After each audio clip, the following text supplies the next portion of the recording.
Bom, gente, muito boa tarde. Prazer estar aí com vocês, né?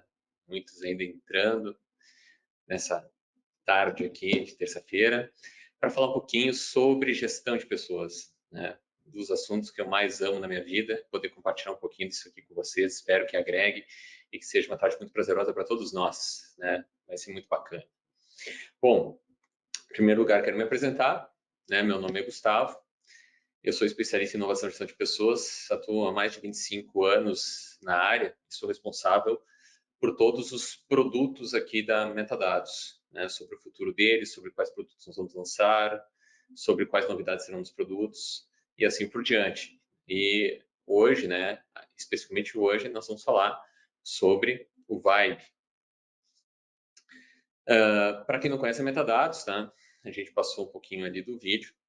A Metadados é uma empresa que trabalha especificamente com soluções na área de recursos humanos. Nós oferecemos softwares, tecnologia e serviços para os RHs e temos uma solução completa, né, que vai desde folha de pagamento, ponto, benefício, autossegurança, para toda a área de gestão de pessoas, recrutamento e seleção, benefícios flexíveis.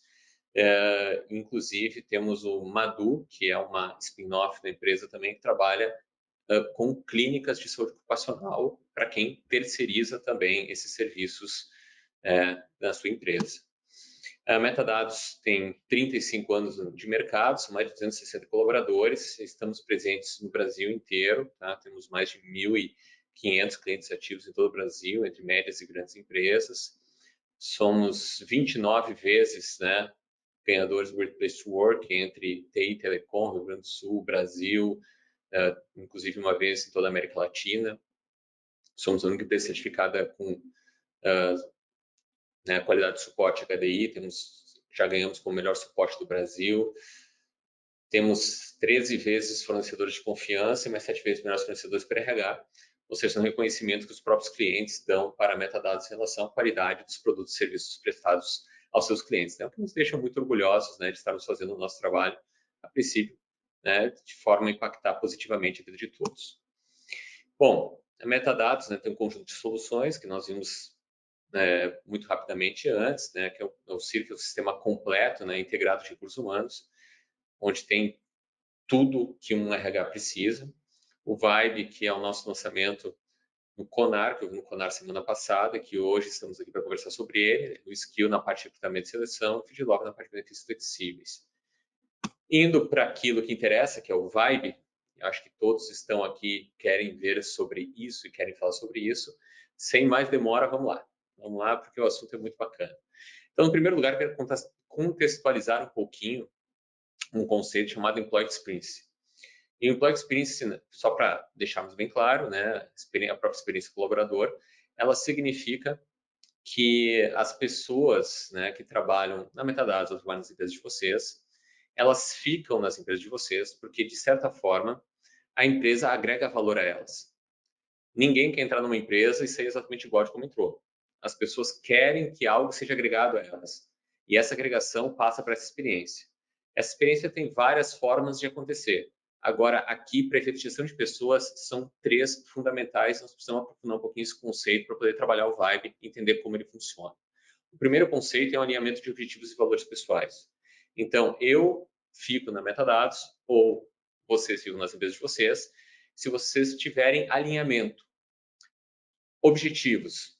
Toda empresa tem um planejamento estratégico, toda empresa diz para onde ela quer ir, aonde ela quer chegar.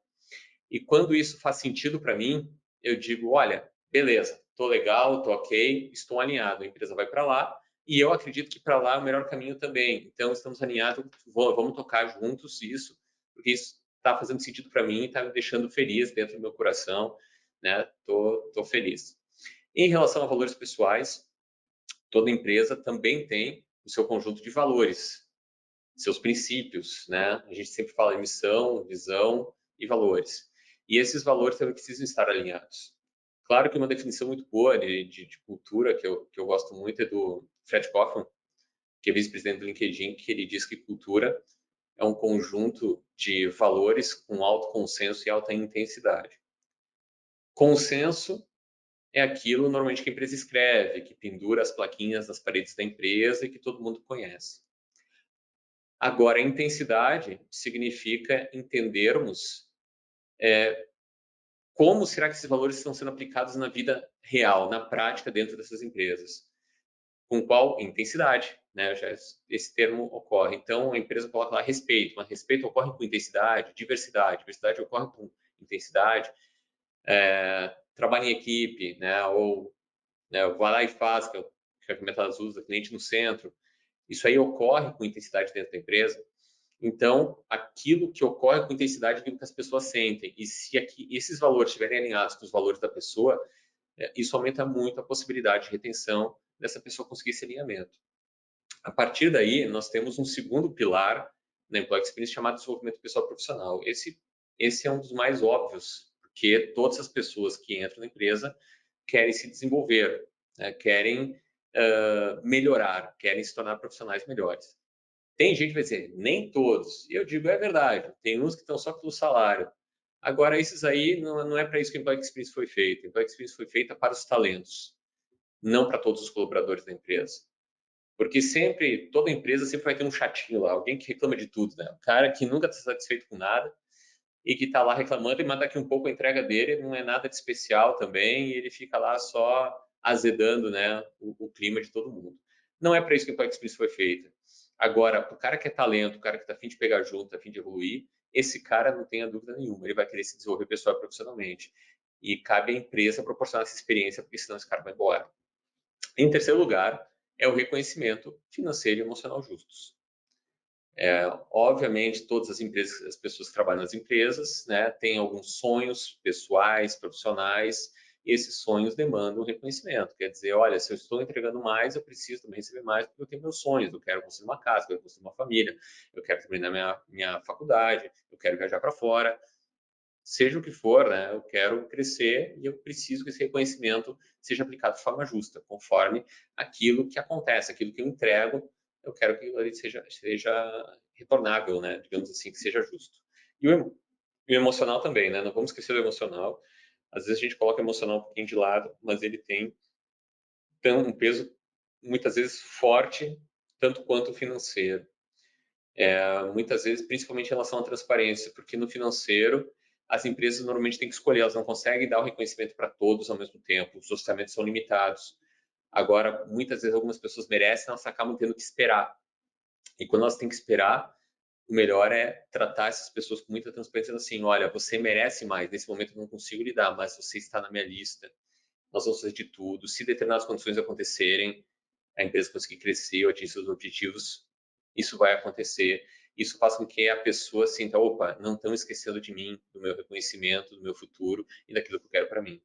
Então, em relação a esses pilares da Employee Experience, é que nós como RH precisamos nos atentar e começar a montar método de trabalho, ferramenta, para que isso seja proporcionado e medido. E como é que funciona isso? Como é que nós vamos proporcionar essa experiência? Essa experiência vai ser proporcionada, né, com uma narrativa. Eu vou contar aqui como se fosse uma historinha para vocês. E essa historinha tem determinados passos que tem que ocorrer para que essa experiência realmente aconteça. O primeiro passo, todos nós temos que nos perguntar, estamos proporcionando uma boa experiência de desenvolvimento pessoal e profissional? Eu gosto muito de esportes coletivos, de alto desempenho, futebol, eu sou aficionado, né? Adoro futebol. E eu percebi que muitas das analogias dos esportes coletivos de alto desempenho podem ser trazidas para dentro das empresas. E eu coloquei aqui um técnico de futebol como se fosse um líder. E é exatamente esse o papel que um líder faz. Ele está olhando para os jogadores e está dizendo, cara, eu preciso proporcionar uma experiência para que esses jogadores possam se desenvolver tanto pessoal quanto profissionalmente. E como é que a gente faz isso a partir de agora? A partir de conversas. Isso me lembra um pouco eu sempre gosto de fazer uma comparação com aquelas avaliações de, de desempenho antigas que a gente usava há alguns anos atrás, porque nós tínhamos, eu brinco que nós tínhamos alguns problemas diferentes, que era o problema do reconhecimento, o problema da performance e o problema do desenvolvimento das pessoas. Três problemas. E a gente tentava resolver os três problemas com a mesma ferramenta, com a avaliação de desempenho. Aí o mundo percebeu, né, principalmente no exterior, eu comecei a olhar muito práticas de empresas lá de fora, Peguei principalmente Apple e Google, mas consegui olhar também HubSpot, Evernote, Spotify, Netflix, AES Energia, algumas empresas europeias também, e começamos a perceber que é meio que unanimidade de que nós não podemos resolver esses 3 problemas com a mesma ferramenta. Não se faz mais assim. É como se eu tivesse um prego e um parafuso e usasse martelo para tudo. Não vai funcionar. E quando a gente separa, começa a ficar mais claro. E aí, o pilar de desenvolvimento pessoal e profissional, ele é trabalhado completamente através de conversas. E por que conversas? Porque o conhecimento, ele ficou algo muito complexo, praticamente impossível de ser medido. Quando nós criamos os descritivos de cargos antigamente, nós tentávamos determinar os conhecimentos que a pessoa deveria ter, as competências que ela deveria ter, como se isso fosse possível. Num mundo mais estático, talvez isso fosse parcialmente possível, principalmente na era industrial, onde as coisas mudavam um pouco. Agora, quando no mundo complexo que nós estamos, medir conhecimento ou medir competência é algo totalmente ingrato, é algo sem sentido e eu diria, de certa forma, até impossível. Eu tive um caso de um rapaz que eu estava tendo essas conversas aqui com ele, e ele dizia assim, cara, eu quero desenvolver minha competência de data science. Eu fiquei pensando assim, qual é o ET que poderia descer aqui na minha frente, na frente de nós dois, e dizer o seguinte, o grau de competência que você tem em data science é 6. Não existe. É muito comum as pessoas, às vezes, acharem que sabem alguma coisa, vão num evento, numa palestra, mas estão num webinar que nem hoje, e descobrem que não sabem mais. E aí faz o quê? Porque é exatamente assim, o conhecimento ele é complexo, ele é dinâmico, ele não para e não tem ninguém que esteja acompanhando todas as inovações do mundo inteiro para poder determinar qual é o grau de conhecimento que cada um tem. Então, a gente abdica desse tipo de prática porque ela é um meio e não um fim em si. O meio para desenvolver as pessoas a gente tentava controlar, tentando determinar as competências e os conhecimentos que as pessoas deveriam ter. Se a gente abdicar disso, a gente começa a pensar qual é o fim, por que a gente desenvolve as pessoas. E o fim é para que as pessoas possam aumentar suas contribuições para os times e performar melhor, fazer com que os times performem melhor. Então, se a gente começa a pensar dessa forma, a gente traz as conversas como um meio para estar ajudando as pessoas a refletirem sobre o que elas têm de bom e sobre como elas podem contribuir melhor, tanto para o time quanto para elas mesmas. E essas conversas temáticas, né, a gente trabalha com alguns tipos de conversas, como a de onboarding, carreira, ano e comportamento, e cada uma delas tem um foco específico. Uma coisa que eu gosto muito de mostrar é que, já entrando no Vibe um pouquinho, é a questão da conversa de carreira. A conversa de carreira, quando a gente entra no Vibe, a gente tem, no primeiro lugar, no primeiro momento, a gente pergunta quais são os teus objetivos pessoais e profissionais de longo prazo, 12 a 18 meses. Pois é, a gente começa agora perguntando para as pessoas aonde elas querem chegar. Por quê? Porque o protagonismo é delas. Elas vão determinar o que elas querem fazer da vida, aonde elas querem chegar, que tipo de profissionais elas querem ser. Então, aqui eu puxei alguns exemplos, tá? E onde tem uma pessoa que é uma desenvolvedora e ela me disse assim, ó, eu quero me tornar uma gerente de produto em 12 a 18 meses e eu quero também como um sonho pessoal viajar para Disney, um sonho que eu tenho e eu quero realizar. Quando eu, líder, conheço os sonhos e objetivos das pessoas, eu começo, a partir daí, a fazer um trabalho, que é perguntar para essa pessoa agora o seguinte, bom, tudo bem, entendi aonde você quer chegar, quais são os seus objetivos. Agora, quais competências você precisa desenvolver para chegar aonde você quer chegar? E aqui, nesse caso, a gente traz a competência de gestão de produto, por exemplo, e a gente tem aqui 3 opções aqui, né, de itens aqui, vocês estão vendo um troféu, né, uma bandeirinha ali e uma bolinha, tá? Onde nós determinamos assim, no longo prazo, que é o troféu, que nível de competência você quer desenvolver. No curto prazo, quer dizer o seguinte, tudo bem que você quer ser um Master Blaster top lá em gestão de produto no futuro, mas agora, nos próximos 3 meses, de forma prática, aonde você quer chegar? Qual é o primeiro passo? Para que não fique uma coisa muito distante. Aqui embaixo temos 3 níveis, chamados conhecimento, aplicação e hábito. Isso é muito interessante. Eu puxei essa prática de empresa de tecnologia da Índia.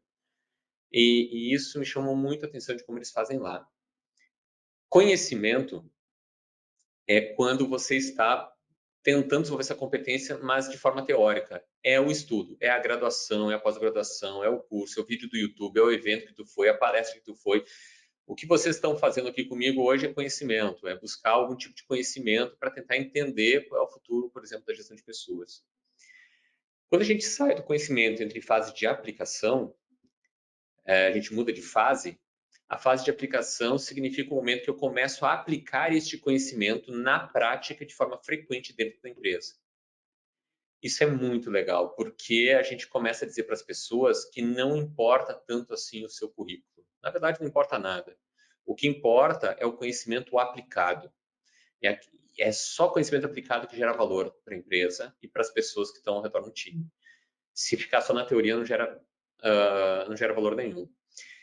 E a questão do hábito, que seria lá no final, aquela reunião final, é quando eu aplico essa competência de forma automática, sem precisar pensar, com um grande nível de autoconfiança. E seria capaz de ensinar também. Então, é basicamente aquele tipo de coisa que largo na mesa de vocês, tá? E vocês fazem sem precisar pensar, vocês já sabem fazer. Então, vocês já estão desenvolvendo isso como se fosse um hábito. E é interessante porque lá eles nem diferenciam mais hard skills e soft skills. O processo é o mesmo, não importa. Inclusive, se eu pegar inglês, por exemplo, que é uma coisa muito comum, inglês, uma hard skill, uma soft skill, tanto faz, entendeu? Porque eu preciso aplicar, eu preciso falar inglês, eu preciso me comunicar em inglês, eu preciso fazer com que o inglês aconteça no meu dia a dia para que eu torne um hábito, para que eu realmente entenda essa competência. Então, eu vou ter que ter comportamentos também meus de aplicação que vão acabar se misturando nessa história toda. Eu tive algumas pessoas que queriam mudar de hábito e colocaram aqui algo do tipo aprender a lidar com frustrações. É o mesmo, é o mesmo, mesma régua. Conhecimento, aplicação e hábito. Primeira coisa, eu até digo o seguinte, para soft skills, o primeiro poderia ser autoconhecimento, né? Aplicação e hábito. É dizer para a pessoa, tenta se conhecer, né? Descobre por que tu tem esse tipo de comportamento que está te incomodando, que acontece contigo mesmo, para depois tu poder aplicar um novo comportamento de forma consciente, ficar lá se policiando até que vai criar um hábito desse novo comportamento, não vai precisar mais pensar. Então, opa, o que é legal aqui, deixa eu vir para cá, é que nesse modelo a gente vai colocando aqui as competências. Oh, droga. Pulei. Voltando. Vai dar certo. E a gente coloca aqui também planos e ideia para o desenvolvimento dessas competências. Esses planos são somente ideias, tá? Porque o compromisso das pessoas não está com o plano, está com o desenvolvimento da competência. Eu tive alguns outros casos onde uma pessoa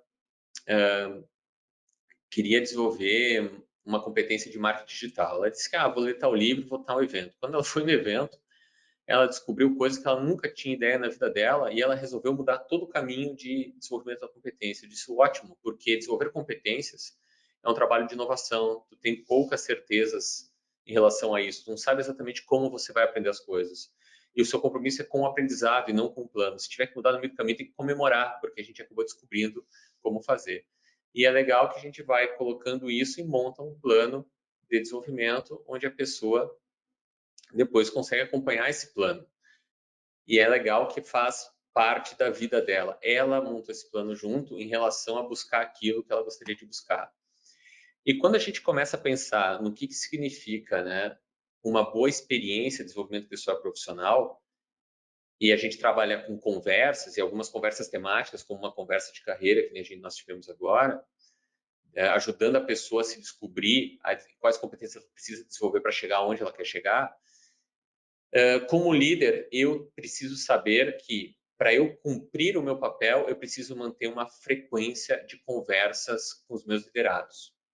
Não adianta eu ter uma baita de uma conversa com uma pessoa hoje e conversar com ela somente daqui a um ano de novo. Se eu fizer isso, eu ferrei com todo o vínculo emocional que eu tenho com ela, com vínculo de confiança, porque não se faz amigos conversando uma vez por ano. Como líder, eu preciso manter uma frequência de conversas da mesma forma como uma planta precisa ser regada, porque daí a gente consegue manter um vínculo emocional forte, um vínculo de confiança forte, e a partir desse vínculo de confiança forte, o desenvolvimento da pessoa vai brotando.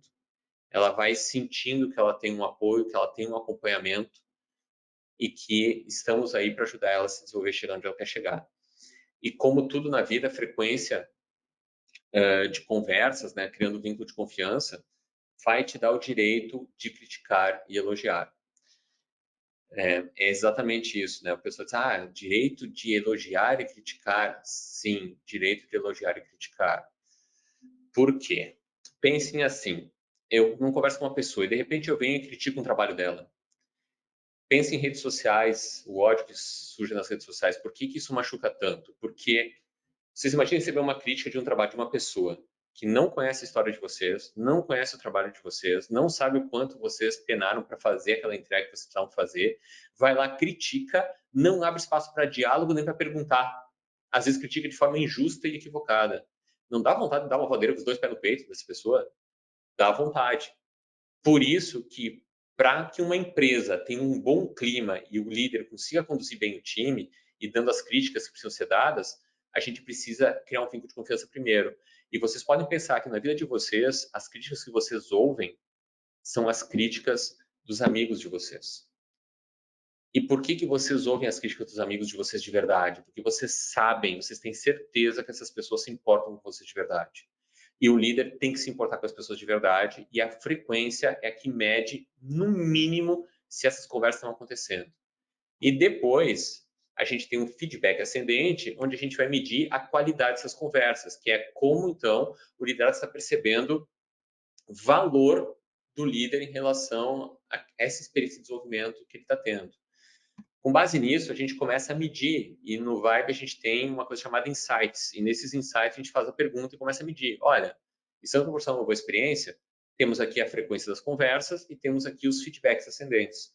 E a partir daí a gente começa a identificar se o líder, eu como líder, por exemplo, se eu estou fazendo o meu papel de proporcionar essa boa experiência. Mas não para por aí, vamos continuando a nossa história. O segundo passo, a partir dessa experiência, nós estamos conseguindo apoiar os nossos liderados em sua jornada de autodesenvolvimento? Agora nós vamos começar a ver se os caras estão querendo treinar com força, se eles estão querendo realmente se desempenhar, se eles estão querendo realmente, de fato, chegar onde eles querem chegar, se eles estão assumindo o seu protagonismo de desenvolvimento. E sim, é autodesenvolvimento. Não é responsabilidade do líder determinar o que os liderados vão desenvolver. É responsabilidade de cada pessoa, porque ela decide aonde ela quer chegar. Então, é esforço dela encontrar o ritmo de aprendizado dela, se esforçar para poder chegar lá. E nós, como líderes, vamos atuar como se fosse um coaching, tentando ajudar a pessoa a descobrir as suas forças, aonde ela pode se desenvolver melhor, e, ao mesmo tempo, ajudando as pessoas a encontrar o seu ritmo de aprendizado, para saber se elas estão conseguindo se comprometer com isso. Então, a gente mede o comprometimento das pessoas com o autodesenvolvimento delas. E como é que a gente faz isso? Tá? Opa, desculpa, quase que eu pulei, tá? A gente mede o comprometimento e a contribuição que as pessoas têm para o time. Então, vocês imaginem o seguinte, quando eu meço o comprometimento no meu desenvolvimento, eu digo o seguinte, bom, aqui estão as competências que eu planejei desenvolver.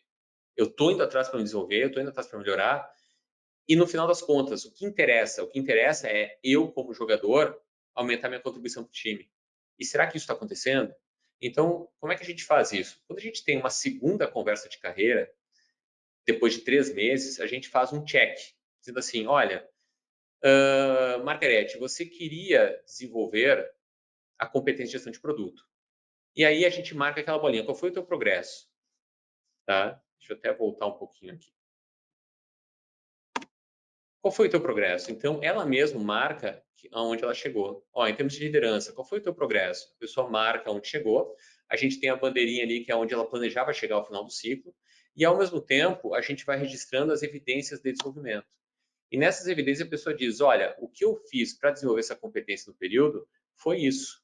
Realizei as conversas e ela dá uma nota, uma escala de 1 a 5, do próprio comprometimento dela com o próprio autodesenvolvimento. para saber o seguinte, bom, eu me comprometi com liderança, me comprometi, qual foi a minha nota em cada uma dessas, tá?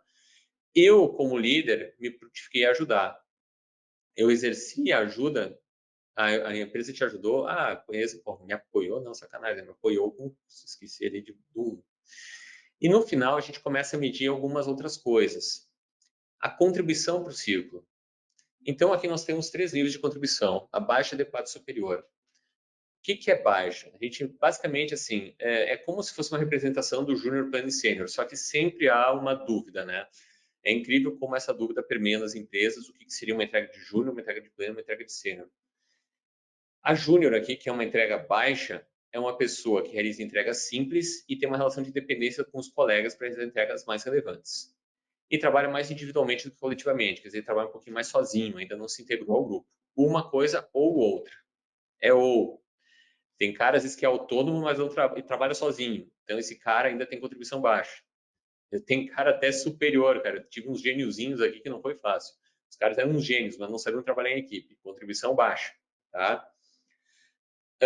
Uma entrega adequada é uma pessoa autônoma, que ela consegue fazer de forma autônoma o que ela precisa fazer e consegue trabalhar em equipe. E o que é uma entrega superior? O que é um sênior? Aqui que a coisa pega, tá? E a definição de sênior que a gente traz aqui são aquelas pessoas que realizam entregas para o time que poderiam ser apresentadas em cases e comparados com 5% mais talentosos do mercado.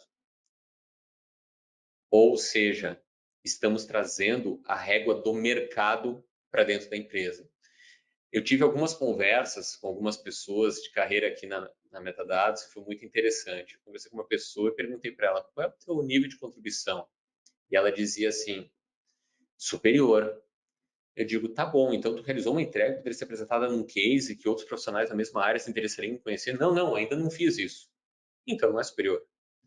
E isso é legal porque essa pessoa até teria conhecimento, aquela história que a gente falou, conhecimento teórico para ser superior, mas ela não entregou ainda o case.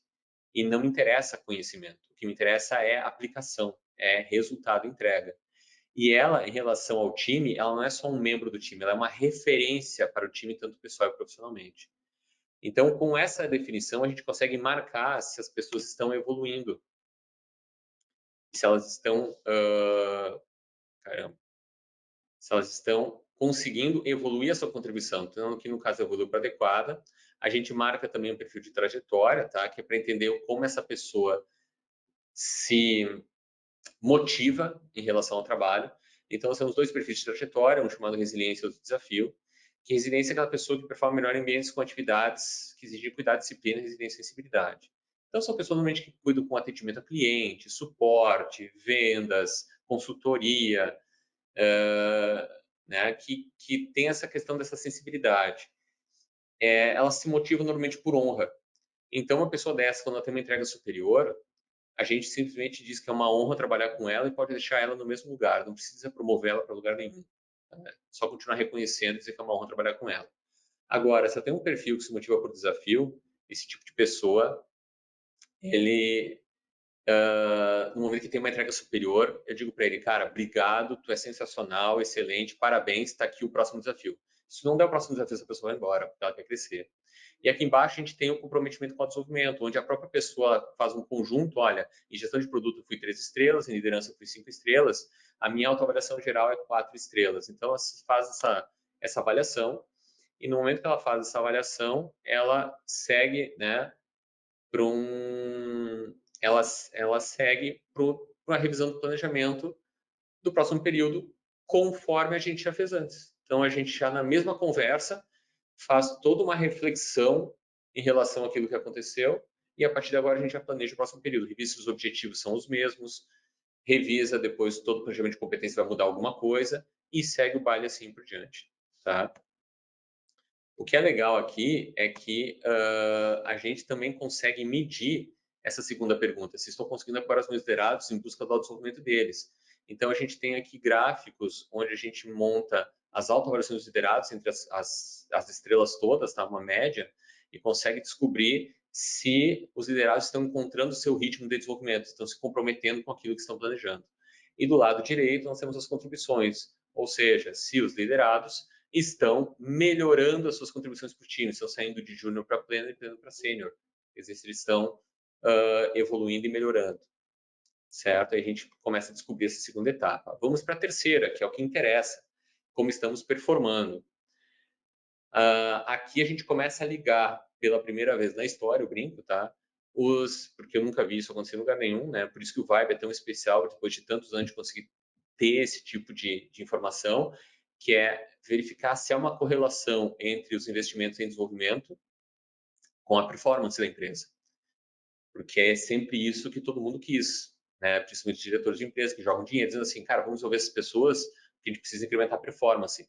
A performance não está no Employee Experience? Não está no Employee Experience, porque a performance não faz parte da experiência do colaborador. Ela é algo esperado pelos acionistas e pela empresa como contrapartida da experiência. Então, a gente proporciona uma boa experiência para as pessoas, espera em contrapartida que elas gerem performance, que os times gerem performance. E a performance realmente é coletiva. Tá? Não tem nenhuma pessoa que individualmente entrega qualquer resultado de valor para a empresa. Todo resultado de valor é consequente do trabalho coletivo. Até por isso que coloquei aqui a foto de um time de futebol. Pode ter o Cristiano Ronaldo no teu time. Se tiver só ele em campo, vai perder todos os jogos. O que ganha jogo é resultado coletivo. E a gente começa a medir agora através de uma avaliação de performance coletiva. Sim, a avaliação de performance é coletiva. A avaliação de desempenho que tinha antes, esquece, né? Não se usa mais, nem para performance, nem para desenvolvimento. Desenvolvimento é conversas e performance é coletiva. Por quê? Porque o time acaba sendo o novo cargo. E ele representa a soma das competências das pessoas daquele time.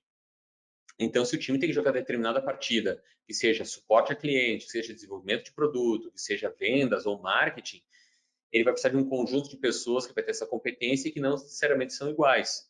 Eu tenho, por exemplo, 2 times de desenvolvimento de software aqui na empresa que fazem quase a mesma coisa. No time eu tenho 3 pessoas, no time eu tenho 4. Por quê? Porque a soma dos 4 deu as competências que no outro precisou só de 3 pessoas para ter. Agora, o que interessa é saber se eles como time estão ganhando. E é bem esporte coletivo de alto desempenho. Tem o placar do jogo.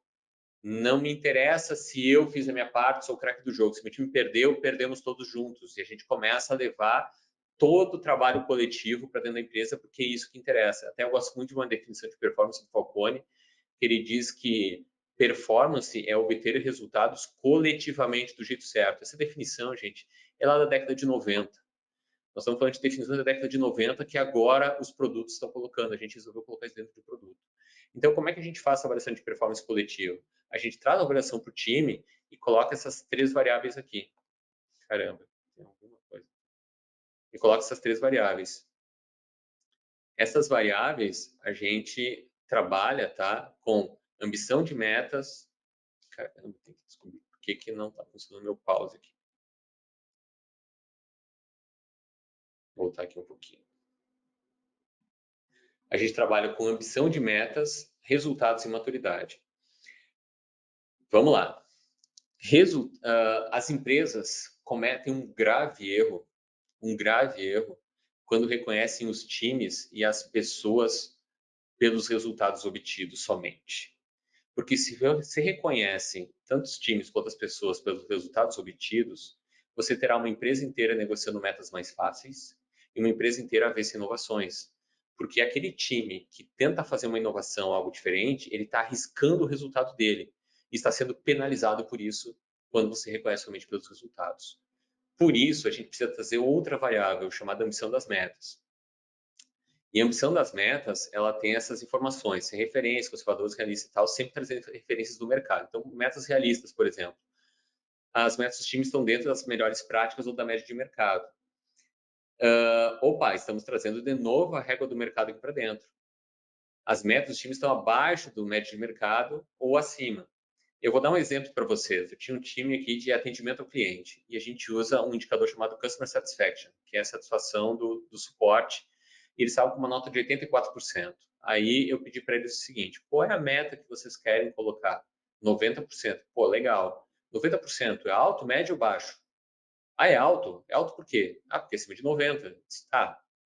Aí eu pensei comigo, cara, como é que eu faço para mostrar para essas pessoas que eu sabia que não era, mas como é que eu faço para mostrar sem exercer o poder e ir lá e mandar, né? Porque eu sou diretor, tem que tomar cuidado com essas coisas. Eu posso estar mandando, desmandando tudo e o pessoal, tá bom, mandou, deu.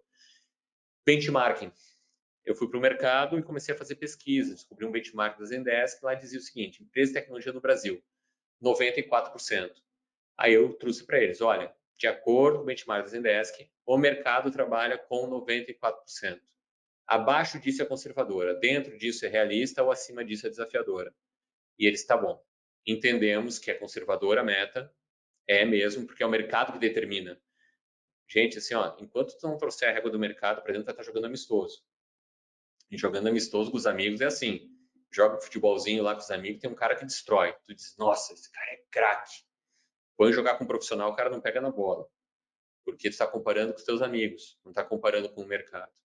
Então está na hora de trazer a régua do mercado para dentro e levar os times a essas reflexões.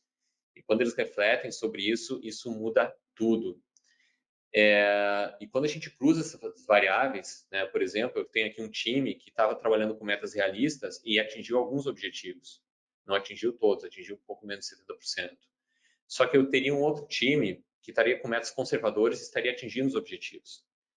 Então, eu sempre pergunto assim, gente, qual será que dos times é melhor? Né? Porque o cara que joga metas conservadoras, fazendo uma analogia de novo com futebol e esportes como um todo, é o cara que está jogando a Série B. O ser referência está jogando amistoso, o conservador está jogando a Série B, o realista está jogando a Série A, e o desafiador quer ser campeão da Série A. E aí eu pergunto para vocês assim, quem dos dois times é melhor, o campeão da Série B ou que está no meio da tabela da Série A? E é exatamente essa pergunta que fica sem resposta quando a gente mede as coisas de forma errada. Quando a gente traz a missão das médias, a gente começa a ver a série que os times estão jogando e a partir daí a gente começa a ver os resultados e começa a reconhecer os times realmente de acordo com o desafio que eles estão assumindo. E aquele time que está com medo de assumir riscos, vai aparecer que ele está com medo de assumir riscos. Metas conservadores, vai estar jogando a Série B, e isso vai ficar claro. E depois, por último aqui, tá? A gente tem a questão da maturidade. A maturidade é muito legal, tá? Porque eu tinha uma dificuldade, dizer assim, quando eu comecei o trabalho, eu comecei só com as duas primeiras variáveis. E aí eu comecei a descobrir algumas técnicas de medição de maturidade de grupos, né? O Integrated Model da Susan Whelan e a curva de Tuchman. Estão amplamente disponíveis na internet. Eu peguei esses materiais, eu vi que várias empresas já estavam utilizando isso e acabei criando um compilado, né, desses materiais, criando essa forma aqui de medir. Mas, basicamente, a gente precisa entender que quando um time perde um jogo, qual é o comportamento dele no momento que ele entra no vestiário. Se ele está... cada um toma o seu banhozinho, o seu baile funk vai embora, ou se o time começa a brigar, a discutir, pô, como é que vamos fazer para melhorar, se a gente tem que contratar um jogador novo, tem que mudar esse esquema tático, tem que treinar mais, que nós vamos ter que fazer. Então, aqui a gente também consegue ter essa informação de maturidade, conforme a gente cruza essas informações, a gente consegue depois dar uma orientação bem legal, né, para todos os líderes de como eles têm que fazer para conduzir o time. A partir daí também a gente faz uma reflexão, né, do que o time precisa continuar fazendo e quais seriam as forças que eles têm, né, até o momento, porque nenhum time começa do zero, todo time tem as suas forças. O que o time precisa melhorar também, né, o comprometimento com os resultados dele, assim por diante.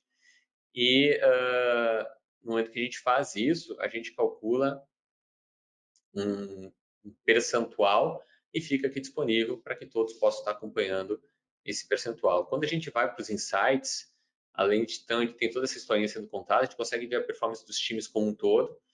Então, a gente consegue ver ciclo por ciclo, está melhorando ou piorando. Quando a gente clica no quadrante, a gente consegue ver quais são as ambições de metas, as maturidades, aqui uma orientação sobre como proceder com o time de acordo com cada resultado desses. A partir daí, a gente liga o placar do jogo e vai para a última pergunta, que é, bom, estou proporcionando uma experiência, os meus jogadores estão se desenvolvendo, ficando melhores, o meu time está ganhando os jogos, e aí, os meus craques estão sendo adequadamente reconhecidos e retidos, e a partir daí, a gente faz a avaliação de talentos.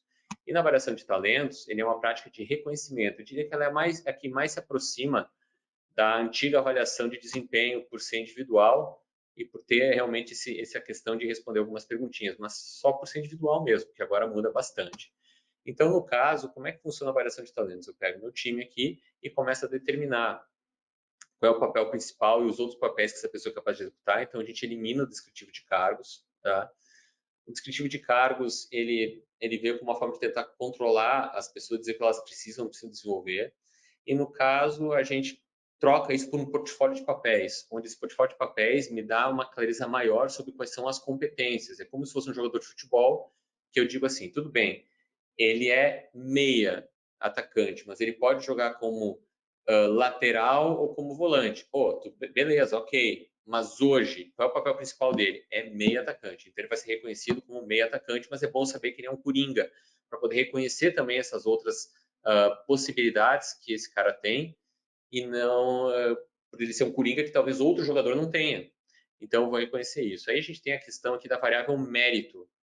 E a variável mérito eu acho muito legal, porque a gente traz aqui, vocês viram, né? Deixa eu até voltar um pouquinho aqui, onde a gente tem a contribuição por círculo, potencial e valores, que faz um conjunto do mérito. A contribuição veio da conversa de carreira.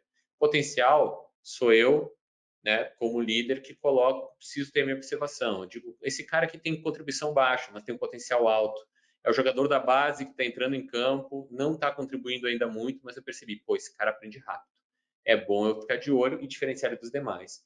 Em relação aos valores da empresa também, é como se fosse um fit com os valores, a gente pergunta assim, é um promotor, um neutro, um detrator dos valores da empresa?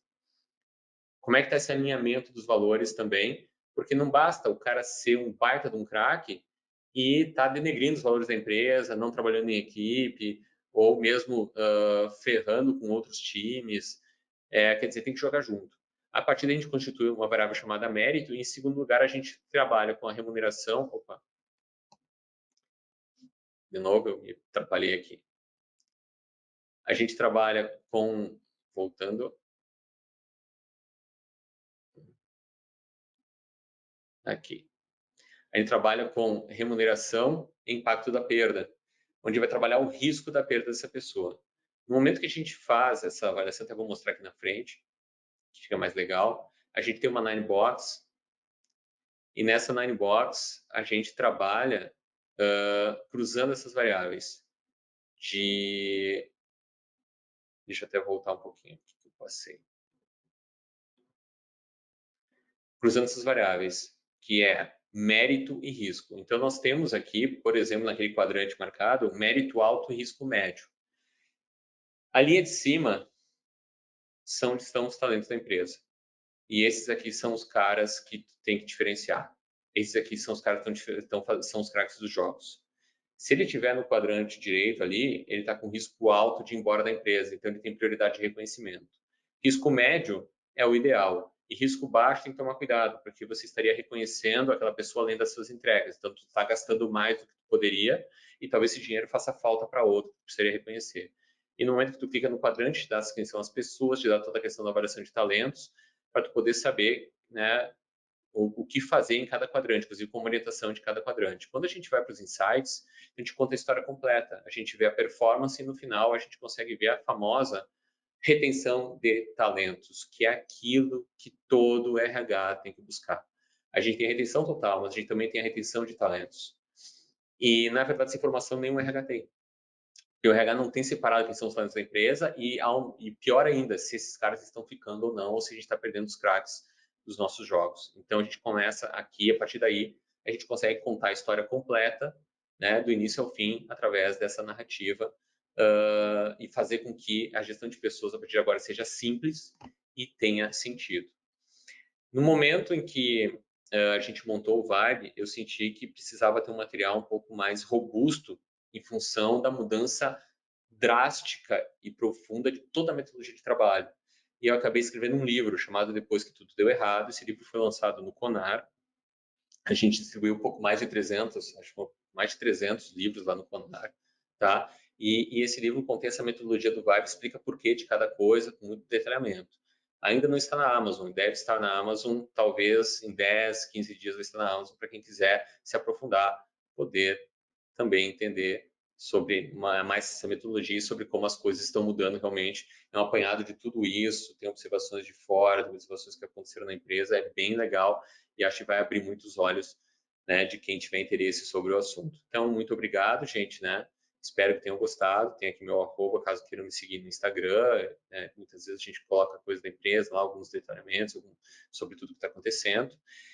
E quero deixar aqui, fazer o convite, né, de quem se interessou pelo produto ou pela metodologia, tá? Aqui, cara, basicamente, né, a gente tem uma equipe que pode fazer uma análise gratuita para vocês, basta entrar no chat, escrever eu quero, não tem compromisso nenhum, a galera vai ficar feliz da vida de sentar com vocês, conversar com vocês, para saber se isso faz sentido para vocês. E eu sempre digo, cara, eu não quero vender para quem não faça sentido, eu quero vender para empresas que queiram transformar seus RHs, que queiram tornar as pessoas felizes, mas também gerar resultados, né, e criar assim ambientes onde as pessoas possam tornar a melhor versão de nós mesmos. Então, se você compartilha esse objetivo com a gente, cara, entra aí, diz eu quero, vamos criar um exército do bem e vamos transformar essas empresas da forma como vocês quiserem. E agora, gente, estamos abertos a perguntas. Vamos ver o que temos de perguntas. Vamos lá. Como utilizar recurso Vibe? Se substitui o modo de avaliação de desempenho da metadados. Bom, utilizar os recursos do Vibe basicamente é pegar o produto e usar, tá? Não entendi muito bem essa pergunta, como utilizar os recursos, tá? Mas basicamente é pegar e usar. Como já está com o método implementado e tem um livro, é muito legal porque isso dá para o RH o subsídio de poder pegar um livro, levar para os líderes e está aqui o método, ver se faz sentido e está aqui a ferramenta para poder implementar. Então, isso vai ajudar muito a escalar e também ajudar a reduzir a curva dos líderes em relação a usar o produto. Espero que tenha sido isso, tá? Substitui o modo de avaliação de desempenho da metadados?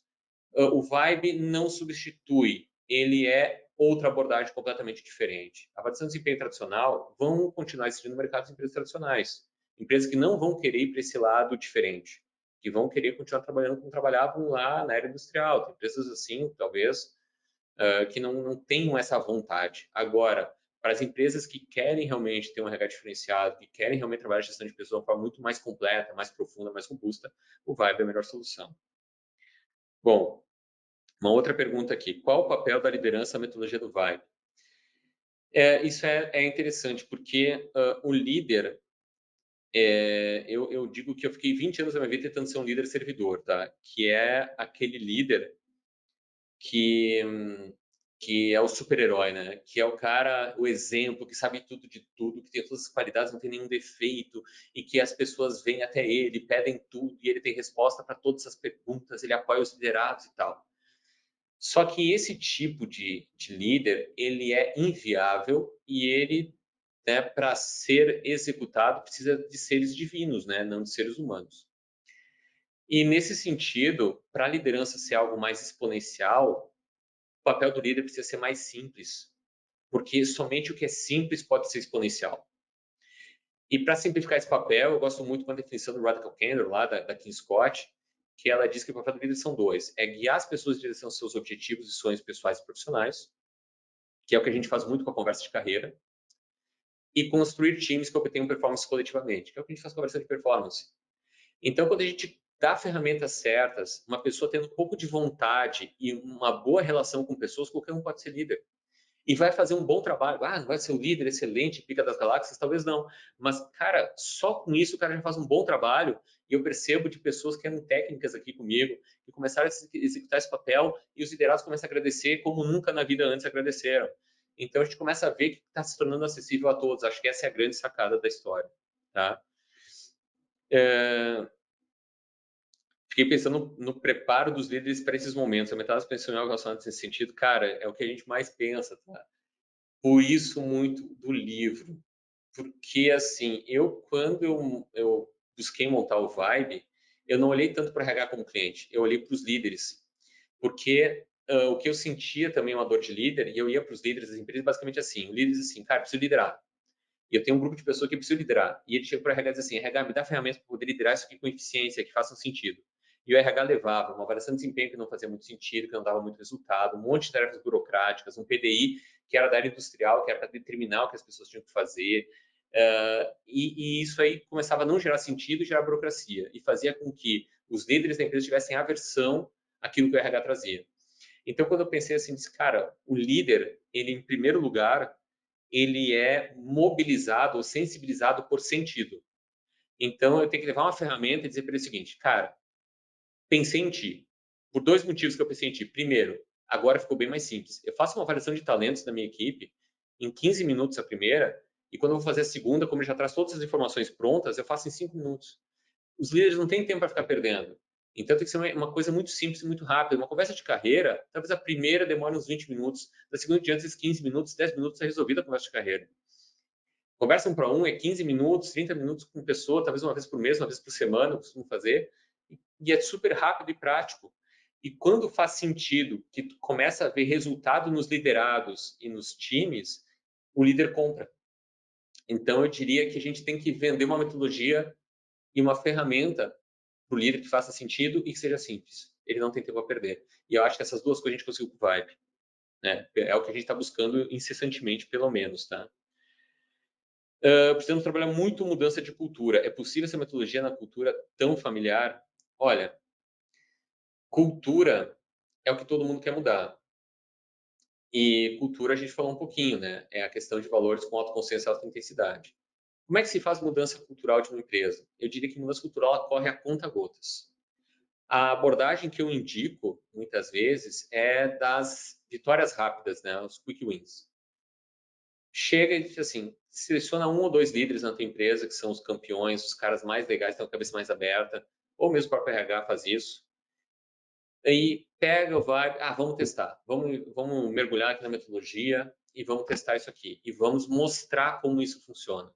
No momento que te mostrar resultados, porque querendo ou não, a cultura da empresa também é movida por performance, começa a mostrar como tu mede performance, começa a mostrar como tu mede desenvolvimento, experiência, começa a mostrar por que isso é importante, retenção. Tu começa a trazer essas métricas, e essas métricas falam a língua dos diretores e gestores da empresa, e exemplos, experiências, isso começa a sensibilizar a empresa aos poucos e vai diminuindo o pico de resistência.